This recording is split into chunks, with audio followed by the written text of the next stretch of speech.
My children, I'm happy to say, luckily enough, came out the back door. Everybody's aware of, since 9/11, of the dangers.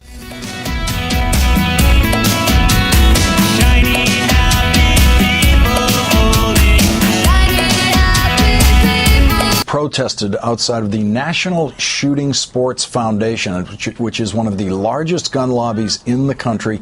It happens to be headquartered in Newtown, just 3 miles away from Sandy Hook Elementary School. Joining me now for an exclusive interview, one of today's protesters, Susan Ludwig, the mother of 2 children who were at Sandy Hook Elementary School the day of the shooting. Tell us what it was like when you arrived at the school and saw children being carried out with bullet wounds. Yeah, that's correct. I have 4 children, and 2 of my kids were at Sandy Hook that day.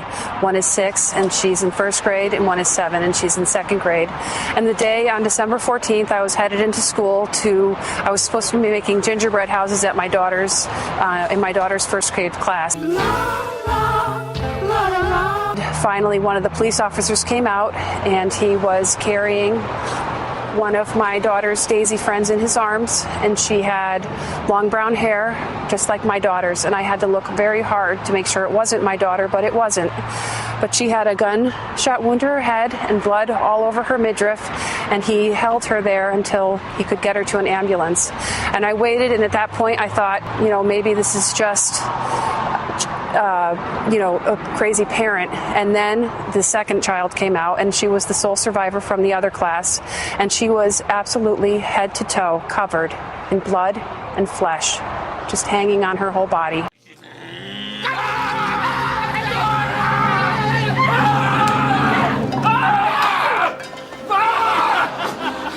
The weatherman is dead!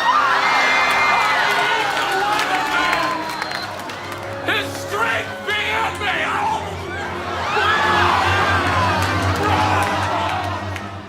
Absolutely head to toe covered in blood and flesh, just hanging on her whole body. And her mother was in that parking lot that day, luckily. Lucky to have been where I have been. I was supposed to be making gingerbread houses. I've had to watch as my children's sense of safety and innocence has been stripped from them, let alone their mental. If that weapon had been in place, he wouldn't have had that gun.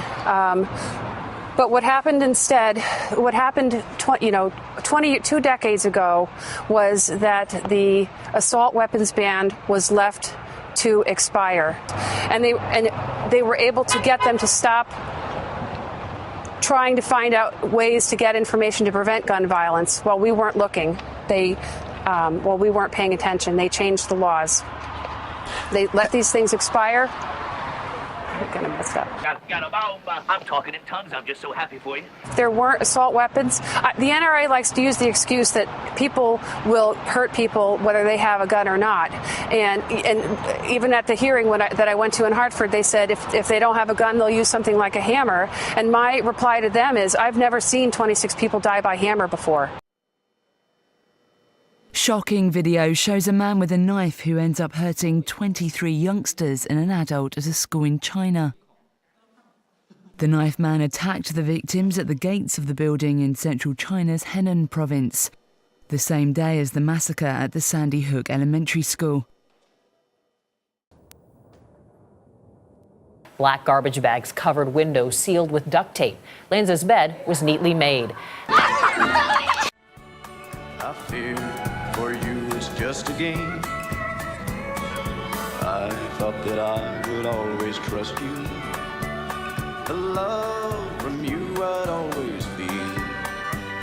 But now I know that I was used, girl. That all you wanted was a meal. You're eating out my heart and soul, babe. You're feasting on my better side. Whoever thought you'd be this way, girl? You never know what a pretty face can hide.